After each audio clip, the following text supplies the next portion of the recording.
Hello and welcome to our live today. I am Rachel Morgan, a sales trainer who teaches you how to convert your leads into paying clients while also increasing the lifetime value of those clients so that you can retain them for future sales. Today I have Antonia with me from Crush Your Engagement, who is a social media strategist and digital creator who teaches you how to have a strong presence on social media so that you can dominate your industry while also building social proof that attracts an engaged follower and sell more naturally, of course. Her background includes B2B sales, a marketing executive role, and even an associate professor of business and physical education, which is so cool. She's got quite the extensive background, really. And hello to everyone who's jumping on. Hello. Please tell me in the comments where you're from. I would love to know. But more about Antonia. Of course, when she's not working, she loves to spend time with her puppy Winston, who is so cute, and ride her motorcycles. And so I'm excited to have her on here with me today. I invited her to chat about the importance of social proof and why plagiarism is not the answer to that.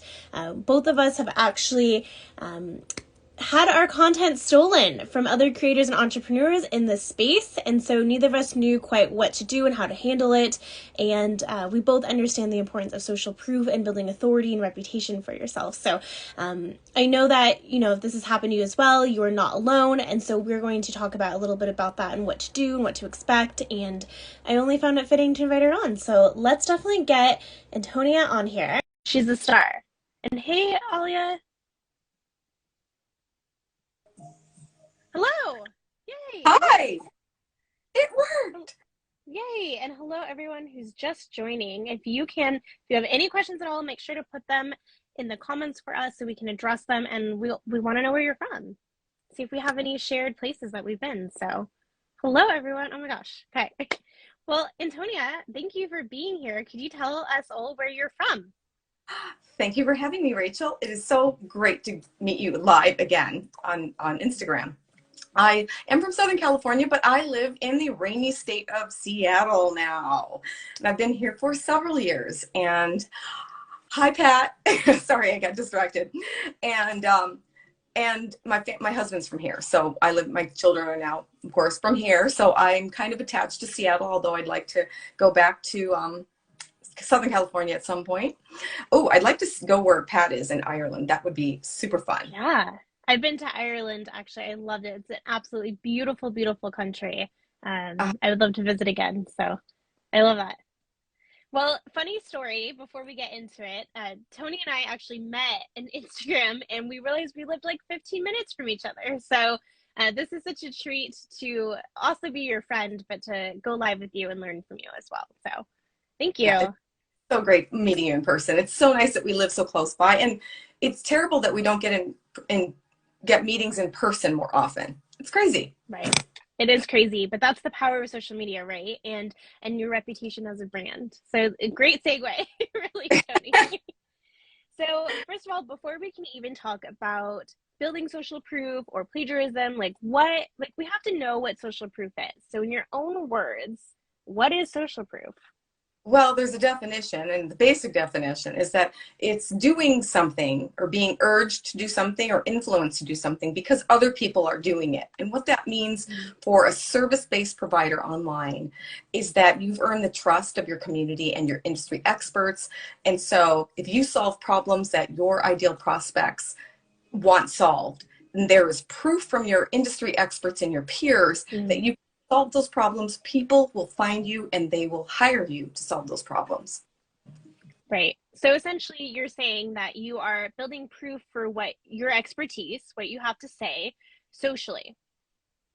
Exactly. You're becoming a brand expert, if you will, on whatever problem you solve. So it's really about niching way down and getting really good at one thing, and then helping people get good at that thing too if they need help with it.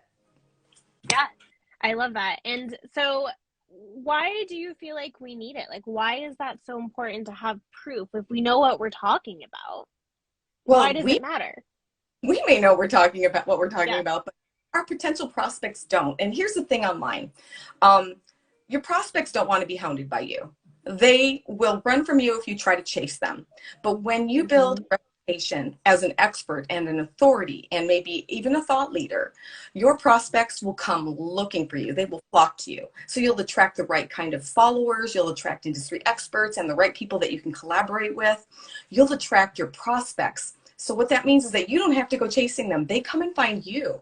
Doors are opened like no other way online. You get access to people, VIPs, CEOs that would normally not even talk to you. When you are you have that social proof behind you, they're more likely to take a meeting with you. And you get free stuff. You get affiliate deals. I mean, there's so many reasons that you want to be known as an expert in your field and have other people validate that and say, yes, you're an expert in all these problems. Yeah. I like that you said validate. That's what social proof is, right? It's validating what you know. And it's endorsing you as a business. And when other people do that for you, you don't have to sell. And for me, that is the biggest thing, because I hate selling. And I know you're so good at it, but I don't want to do it. I want people to come to me and I want to just say, this is how I'd solve your problem, and have them go, yes, you've proven that you can do that, and I want to hire you. Now we just have to haggle over the price. Right. Okay. I want to stop you for a second there and actually say something from a sales perspective, what you just said. So sales isn't just about always constantly looking for new people and having new conversations to get them interested, right? Sales is also the negotiation once you get them interested and you start having conversations and what happens after the fact. So yes. I think what you said is important is your social proof, right? Helps people get familiar with you and see that there's something going on here. A lot of people seem interested in what you're doing and want to know about you. And so I want to take interest and know about you too.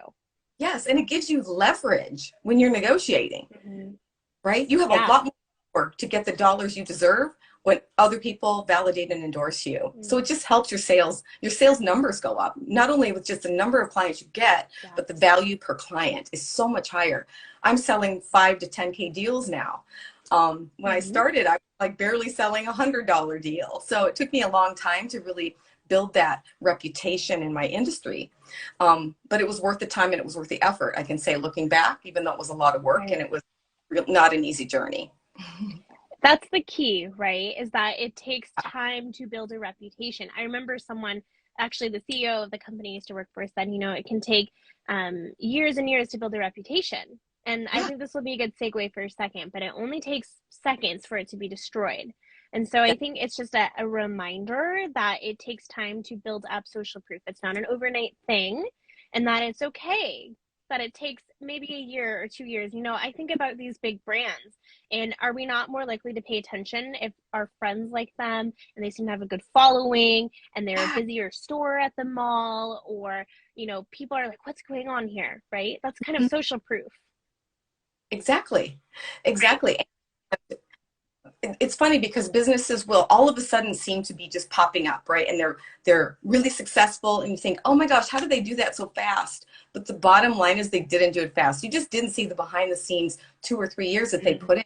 And we know from research that it takes 3 to 5 years to make a profit in any business. And it's not overnight. So you have to put that time in to build that foundation, and building social proof is a big part of that. And it's not something that comes easily or quickly. Yeah, that's really interesting, and a good humble reminder that it takes 3 to 5 years to start seeing profit in a business. And I think we in the online space are like, okay, I've been going for 6 months now, I should have 6 figures, but it doesn't work that way. And I know that firsthand, that firsthand, right? Like, who doesn't want that? But it takes time to establish yourself. It does. I'm on my 3rd year now, and last year was my 2nd year, and I broke even. I didn't even, I had no extra money for 2 years, and it's hard. I'll be making a profit. I'm finally to the place where I'm ramping up and I'm moving forward. But it took a lot of work and a lot of time and a lot of perseverance and a lot of just gritting your teeth through the hard parts and just knowing that trust the process. It will work in the end. I love that. Trust the process. And I love what Stephanie just said too. She said, I think Ray Kroc, I hope I said that right, said something like, I was an overnight success. All right, but 30 years is a long, long night.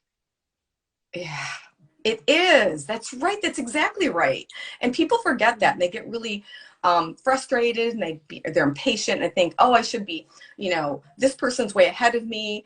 But you don't know what they've been doing the year before, six months before, when it looks like you may be on the same page, but you're really not, because you don't know what their experience is, their education is.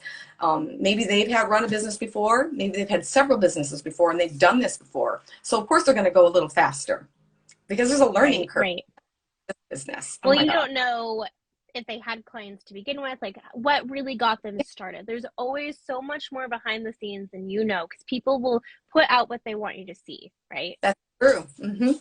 That's all you see is what they. Anyways, yeah, exactly. I think that we've been talking so much. Okay, we know that social proof is important. We know that it helps validate who you are as a brand. It helps give you leverage. But like, what are some examples of social proof? Like, what would that look like? We'll talk about the online space since this is where we are, unless you have some other ideas. But I would love to know, like, what is social proof? Like, what does it look like?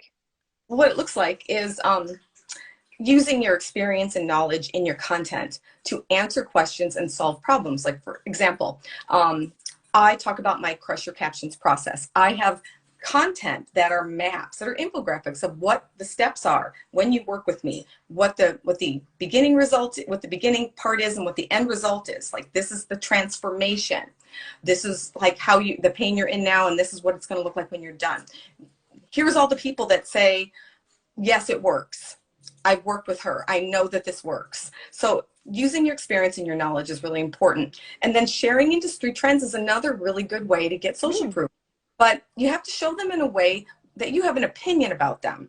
Like, for instance, I'll talk about rates by account size. I've done a couple of infographics about engagement rates, about post reach, about story reach. But I don't just show the reach and show the infographic. I talk about why that is in my experience. This is why this happens. This is what has happened in my account. And so this is my theory about what will happen for you. So that people can kind of get an idea of where they're at and where they're going without kind of being in the dark all the time. I think there's comfort in that. And then one more thing that they can do, go in depth about an industry topic, like social proof. You talk about what it is, why you need it, how to get it, and then you show examples that you've had getting social proof, and your experience of what it was like before you had it, and then that journey. Those are all ways to get social proof. Just talking about, shut up, dog. Is that Winston? We have to see Winston. If you don't mind. I'm sorry. I know that cut you off from a fabulous Winston. Oh, there's little Winston. Hello, everybody. You're a nightmare. You're a nightmare. Okay. I have a dog at my feet too. Don't worry. Oh, yeah. So, This is working from home. You're interrupted. I've got the other dog here climbing up me. You just kind of have to go with it. Right.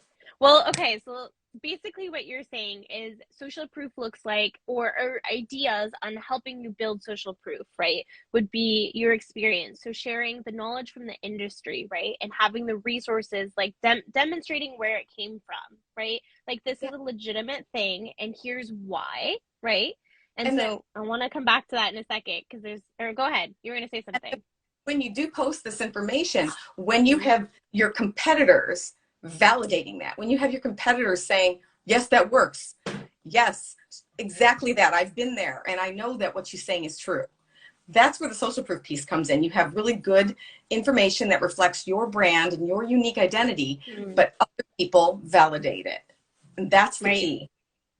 Okay. Right.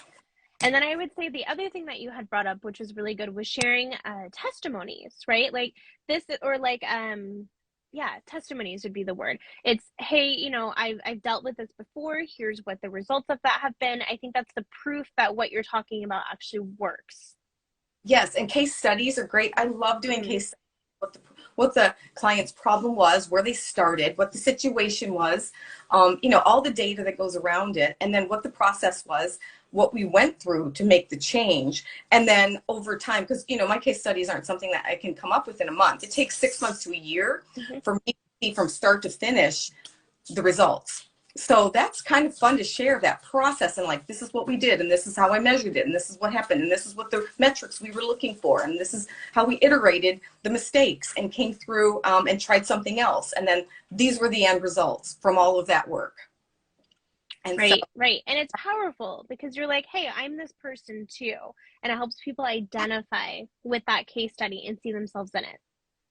exactly, because you're dealing with people who are having, they have the same problems. We're all on this, we're Mhm. all in the same boat here, trying to define our businesses a little bit different, trying to get new clients, trying to raise our prices to our worth, which you can't do in the beginning. You have to do, Mhm. you have to do your due diligence, and you have to, kind of take your knocks and doing free work and low price work until you've got that social proof that says, yes, it Right. works.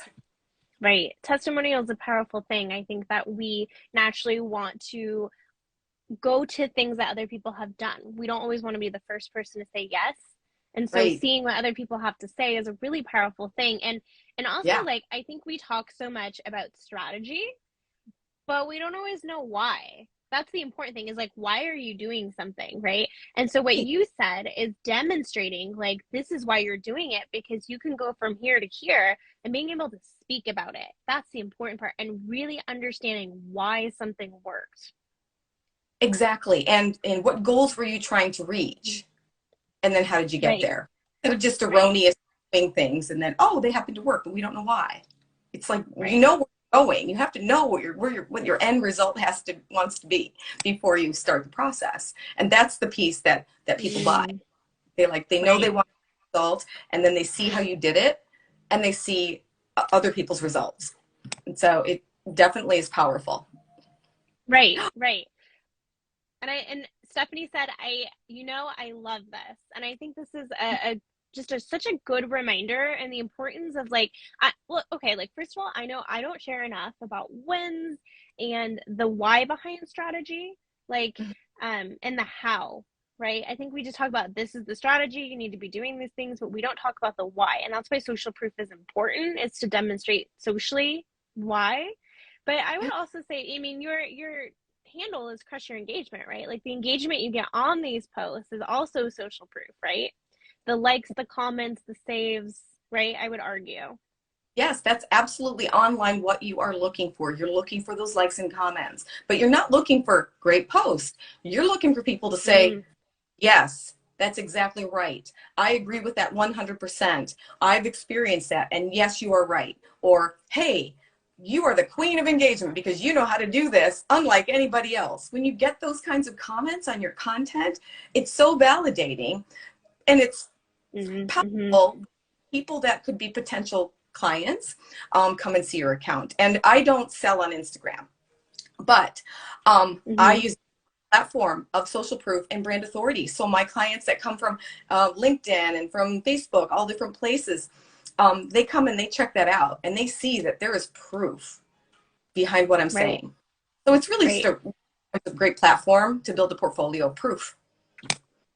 You know, the other thing you had just said was that one way to build social proof is to share your opinion, even if it's not a popular opinion, right? But to maybe be Fine. a little disruptive. And I know one thing you shared with me was disruptive. You're like, look, Rachel, I don't sell on Instagram. Everyone's like, how do I sell on Instagram? And maybe, there's a way to crack that, right? But you're like, I understand that Instagram is my platform to build social proof so that when other people find me, they can Yeah. see my proof through Instagram. But I'm not actually using it to actively just sell. And that is disruptive and a different way to think about it.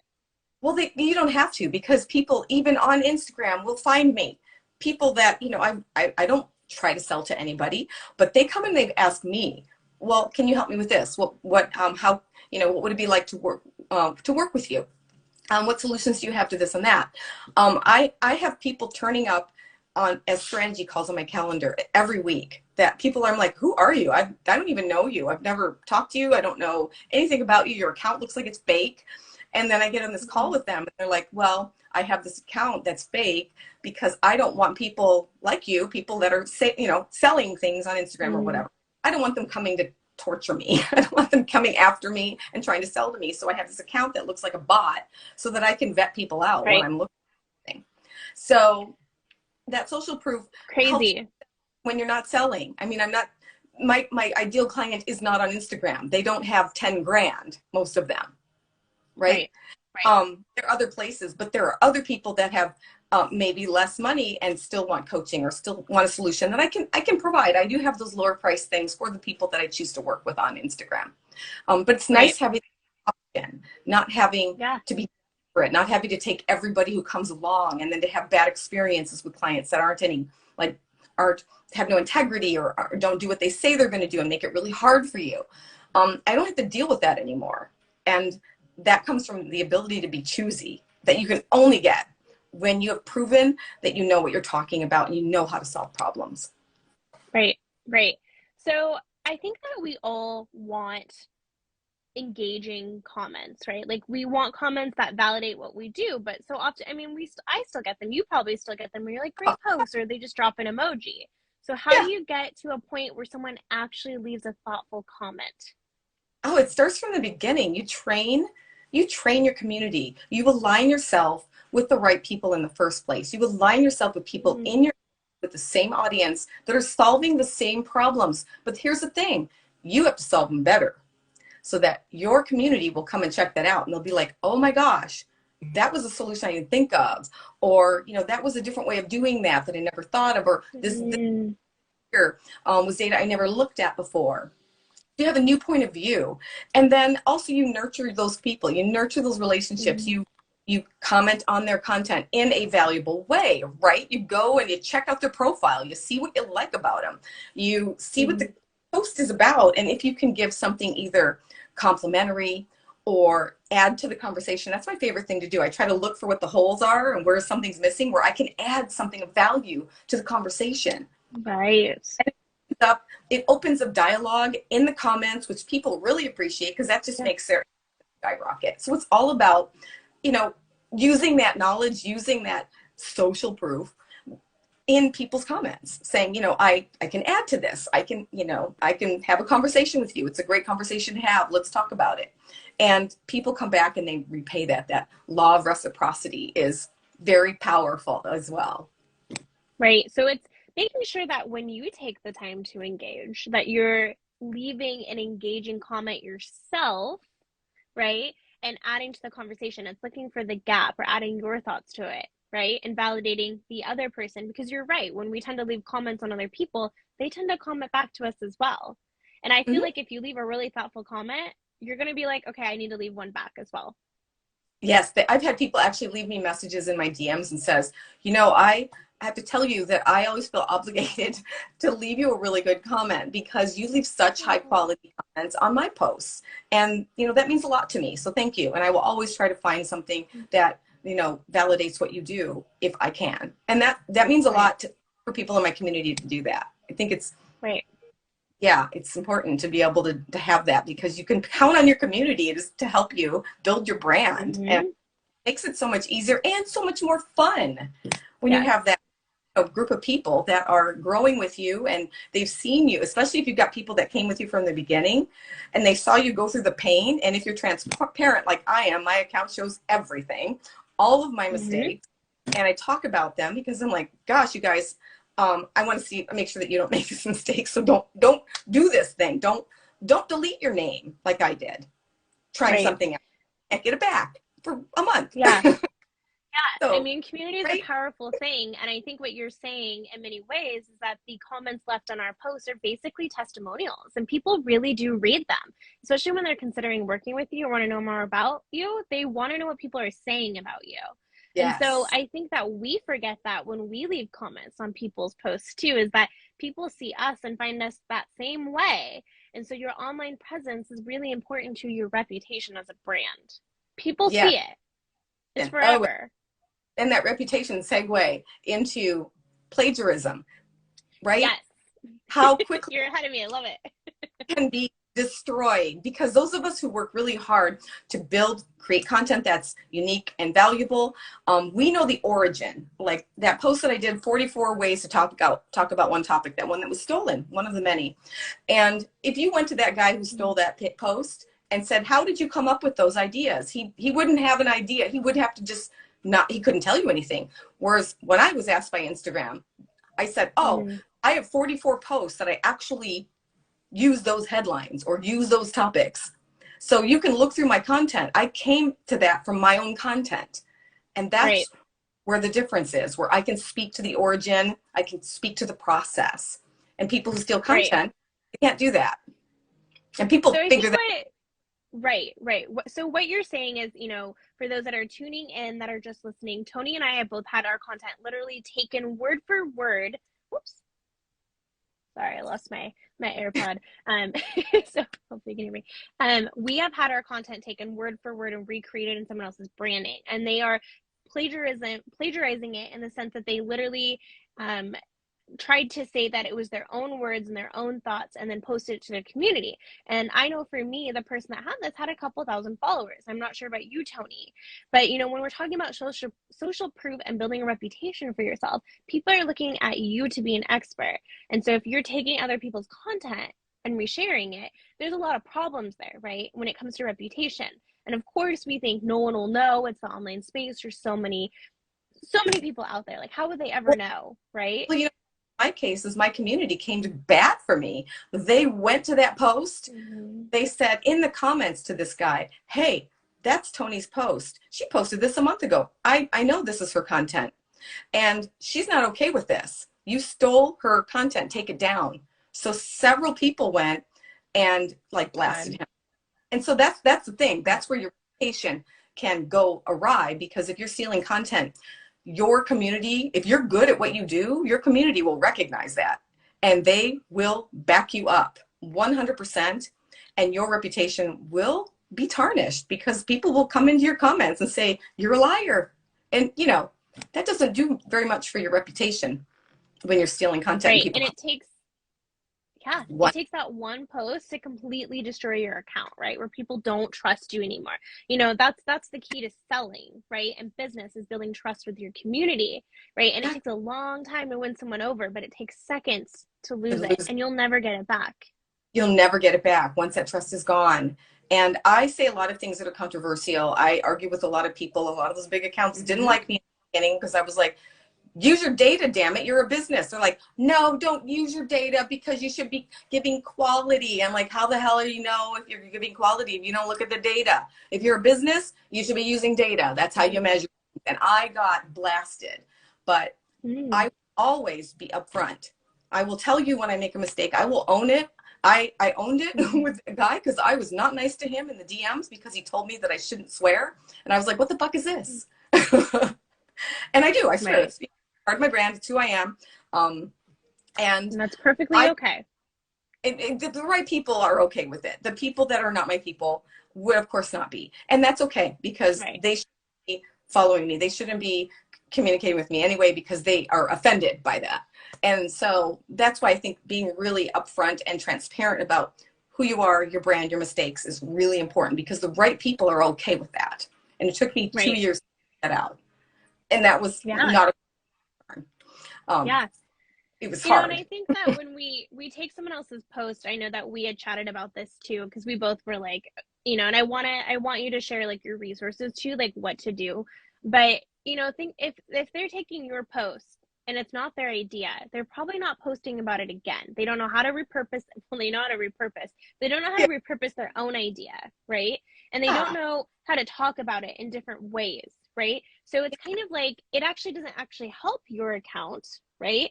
Because you're not able to speak to it over and over again because you're taking it from someone else.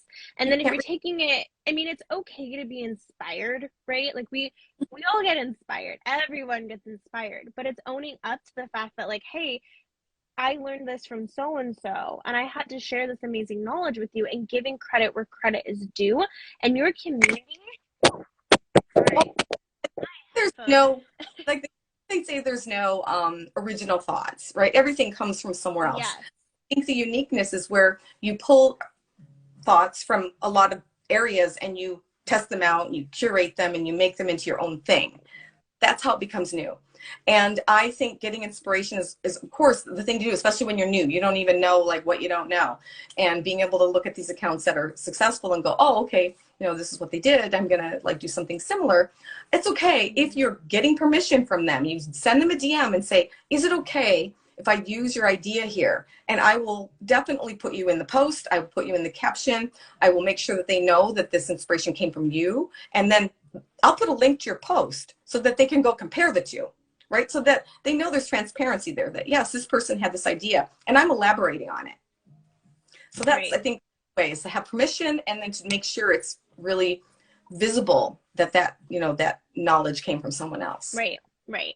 You know, and I think the online space operates so differently. What happens in the real world is not what happens in the online space. And I can tell you that, like, having worked in fine jewelry, how many other companies are out there that sell the same exact thing? But you have to like lean into what makes you unique and what makes you different. I mean, and think about that as a brand. What are your ideas? What are the things that you bring to the table that someone else doesn't? And I think when we plagiarize, right, we're not differentiating ourselves from anybody, even if it's a controversial topic, right? Like, it's just, it's not a good thing. It doesn't help anyone. It feels okay in the moment to get content out, but it's just, and it's like so much stress for you and I. Like, what we went through, we were like, oh my gosh, someone stole our content. Like, what do we do? And right? the worst, like, you work so hard on it. And Instagram puts the burden of proof on the creator. That's the worst part. Because if you've been plagiarized, your content's been stolen, right. the should be on the person who stole it. Because I had to go through some hoops to pull up content, to send links, to discuss where the origin of this content came from, so that I could prove that it was mine, even though it was, you know, weeks before this person posted it. Didn't matter. That's, I think, the biggest frustration for me, is that I should have had that backing from Instagram as a creator, an original creator, and I didn't. So that's another conversation for another day, because, you know, Adam, in terms as far as I'm concerned. Right. Not his biggest fan. Well, I would love to know really quickly, in your own words, you know, let's say you've been working really hard on building your social proof, you've been putting out original content, you spend the time researching. I call it a bibliography, right? We probably don't quite go that in depth, right, on Instagram, but, you know, we're sharing our resources, we're talking about where we get things, we're putting out controversial ideas, we're connecting with our audience, and then someone takes your post and you're like, I've been working so hard on my reputation. Like, what should someone do? What is that next step? Because you and I were like, oh my gosh, we should retaliate. Let's message them. Schools of thought. I had it done twice in one day. And the first time I reached out to the person, I said, this is not okay. You stole word for word my carousel. Here's the screenshots. Put it in my stories. And the account disappeared like that. Then I reached out to a larger account, 3 women who had just been talking about like stealing your content, like that 2 days before on an IG Live. I reached out to her and I said, what do I do? I reached out to this person and she said, don't ever reach out to them, because Instagram can say that, Instagram can accuse you of harassment. And I just lost my shit. I did, because I'm like, wait a minute, you're allowed to steal my content, but I'm not allowed to confront them. That's bullshit. And I'm calling bullshit right now on it. And so hours later, when it happened again, that was just like, that has never happened twice in one day. And it was totally by accident. I didn't call that person out, but I did post the two posts, and people could see the name on the account, even though I didn't call him out. And my community went to him and said, hey, Tony's pissed. You stole her content. She put it on her stories. He went to my stories because I put the heading like, what the actual fuck? And that was my heading. I'm like, this is twice in one day. I can't believe this. And he sends me this DM that says, you should stop talking like that. Your language is bad. I didn't steal your content. So he gaslit me, and he tried to tell me what to do on my own account. And I lost my shit. I was like, fuck you, you bastard. Take that down right now. You stole my content. You stole it. And I lost it. And I was like a little embarrassed because, you know, the DM was there. And then I blocked him. And I thought, and somebody said, oh, what if he like puts that on his stories? And I was like, ooh. And then I went, so I took a second to like go, no, I'm owning this. If he puts it on his stories, come and talk to me, people, because I will back that up. He pissed me off. You do not get to gaslight me after stealing my content and then telling me that I shouldn't swear. You can't do that to me. So I literally lost it. And so I believe that you should call the person out. I also believe you need to report it to Instagram. You need to take screenshots, and you need to be able to see how you came up with that content. Because if you stole it from someone else, you are not going to be able to do that. But if it's your content, you know the origin, you can talk to it. And make sure you have that proof. And you're usually going to have to send more than one communication to Instagram. And I believe in calling the person out, sharing it in your stories. And I believe in telling people, you know, hey, this is not okay. And if they volunteer to go comment, I'm okay with that. If they want to, my community wants to support me, because those people believe that right? They think it's wrong and they want to put a stop to it, just like I do. So, you know. I love what Stephanie just said. She said, LOL, you shouldn't swear. Like, okay, bro, you shouldn't steal. I love that. Yeah, this happened after mine when I had discovered this person had been commenting on my posts, and because I reciprocate, right, I went to go comment back on theirs, and I was like, wait a second, this is word for word what I've been posting. And so I was like, okay, how many other posts have they taken? And so I found multiple, and I started screenshotting it, and so I didn't know what to do. And so I reached out and I was like, hey, like, I would love to talk about you using my creative work for your own profit. And so, or personal gain, right? And so they were like, okay, yeah, let's set up a time to chat. And, it was on me. I didn't set up a time to chat. So I was so frustrated. And they ended up taking down my posts, and I never even told them which ones were mine. And they blamed it on their VA. And so their VA had been doing it. And maybe. Is that team? Really? What was, yeah. Is that, and then, yeah. You're responsible for what your team does. So when you pass it off onto your VA, that is not okay. You are responsible for what your team does, and you should get final approval on everything they're putting out there. So, right. Yeah. Yeah. And he blocked me, and I haven't heard from him since. But, it makes me wonder if they're copying my content. Who else have they copied, right? Well, and I'm going to tell people. A couple people mentioned in my DMs to like go, oh, that sucks, blah, blah, blah. And I can't remember what the comment was. Somebody said, I said, well, how do you know they're not copying your content? Have you been through that person's feed? And then they went, oh my God, I never thought of that. Yeah. Not building social proof, right? They're doing it to others too, and they're just not getting caught. Right. Well, I want to kind of bring this back to the beginning again and kind of end on a high note here. And we do have a question. So, why didn't it pop up? Okay. What is your secret to grow on Instagram as a creator? Oh my gosh. So I think that kind of goes back to our social proof and not plagiarizing, right? Well, yes, yeah. You were there. So, yes. He's got 30,000 followers now. So I appreciate that he was so kind in saying that, because we just had a conversation about this in the last couple of months because my growth kind of got stuck. And I'm like, Kritik, what's going on? And he's like, the strategy that you used to get to 10K won't get you to 20K. There's different strategies. And the hardest part is getting to 1K. Most people don't get it. Only 9% of accounts ever get to 10K. But getting to 1K, the hardest milestone. I don't know why, but it is. And then 3K is another one that's rough, getting over that hurdle. Once you hit 5K, it kind of picks up pace for a while. So the strategies are different. I think it's all about finding a niche group of people that are in your industry to grow with you so that you can share information. They can support you. You can support them. You're collaborating. You're reaching out to the same audience together, but you're sharing value from different point of views. And then really digging deep into that content piece, being able to figure out how to solve problems for people and answer questions in a way that's unique to you. And if you can figure that piece out, then you're going to go a lot faster and a lot farther than I did my first year, because I spent the whole first year figuring out that, quotes aren't really going to get me anywhere. Pretty pictures don't work. My feed looks really pretty, but there's no substance there. Now my feed is really ugly. My feed is really ugly. And Kritik's like, you need me to design your posts. I'm like, I know my content is like not beautiful, but it's valuable. So that's all I care about. But gears, I'm going to have to do something because, my growth is like dead in the ditch right now.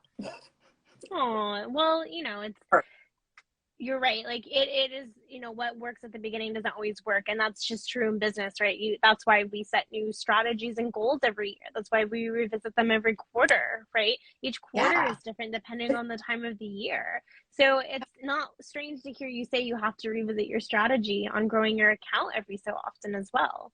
And I think we need that reminder, right? Like just because someone tells you to do something doesn't mean it's always going to work. You have to try other things. It might not work for you in the short term. Usually, you know, a lot of the strategies I use are transferable, but because the algorithm does this, depending on what features they're sending out into, and all the different economic and political, environmental kind of things that happen, that also impacts the algorithm happening around in the world. Oh my gosh, my dogs are crazy. It makes you human. Some things won't maybe work. Something that worked 5 months ago maybe will not work right here, right now, because of what's happening with Russia, or because of what's happening with an election, or because of new features that came, new features that are being, you know, sent out by Instagram, and it's got the algorithm all in a mess. So that's why it's really, try things out, come back later, try them again, try different things, mix them up, because all the strategies work. That's why people talk about it, but they might not work right now. Right. So just to kind of summarize our conversation, I think this is a great place to end as well, because we could go on and on about this forever, right? Like that's what people, like their whole business is about, is talking about content strategy, right? But what I'm hearing you say from our conversation today is that our content strategy should really be focused on building a social proof through our engagement, right? Through the likes, through the comments we get. Some good ways to do that, right, is putting out content that is controversial, that speaks your opinion, that is testimonials, that demonstrate your knowledge in some way, whether it's a case study or linking to a resource that you read something about, like a research study, right? I know that you're really good about creating infographics to demonstrate more visually your concepts and ideas as well. And the answer, of course, to this is never to copy someone else's ideas, because that's not going to build you social proof. It's a post for the day, but when your community finds out that you've been stumping them, you like my Yiddish, right? That's going to really hurt your social proof and your trust and likability and reputation. And it only takes one post. Only one mistake, and you're paying for it. Yeah, it's not worth it. Yep. Anything else that we missed that I didn't summarize that you want to bring up? Or I think well, we covered quite a bit of information in this time that we've been chatting. I hope it's valuable for the community. I hope they learned a few things about like what social proof is, how it can really help their business grow, and then what not to do when it comes to social. Those are like really important things to know. Right. Now, Tony, if someone wants to know more or potentially work with you to help them grow their social proof, how can they find you? Well, I have a ton of content on @CrushYourEngagement, and it's crush_your_engagement. And all that content is free. I share everything that I know in little bits and pieces. So it's really bite-sized, easy to digest content. And it's all there for free. So come and follow me if you want. Check out my content. If you do come over to my page, come say hi in the DMs. Tell me, hey, I'm a friend of Rachel's, and I wanted to check you out, and I'd love to meet you. I love that. And you have some awesome free resources too that people can download and check out as well. You know, and I just want to, I'm going to validate you for a second, right, with some social proof. And I can say that I have learned from Tony, and I have, you know, my account grew for a while. I'm at that 3,000, so I got to get over that little hurdle. But, you know, you are a wealth of knowledge, and you worked as a professor, right? So you understand what it takes to have knowledge and have to teach it forward, but how important it is to back up what you're saying. And I think that alone and your experience is very valid, but you also have other experiences, right? It's not just, you know, being an associate professor. But I definitely go check out Tony. You're amazing. And, you know, I know if you get stuck with plagiarism, something happens and you're not sure what to do, Tony and I are here to help you and support you and get you to those right resources. So definitely reach out to either of us if that happens. Introduce yourself in the DMs. We do want to get to know you. I know we both love chatting, so reach out. Yeah. Thanks, Rachel. Aww. So good to see you again. Of course. Thank you. Thank you to everyone as well for joining in the conversation. We appreciate you, and like I said, if anything comes up, share it in the comments or reach out to both of us. We want to hear from you. Yeah. Come chat. Bye. All right. Bye, everyone.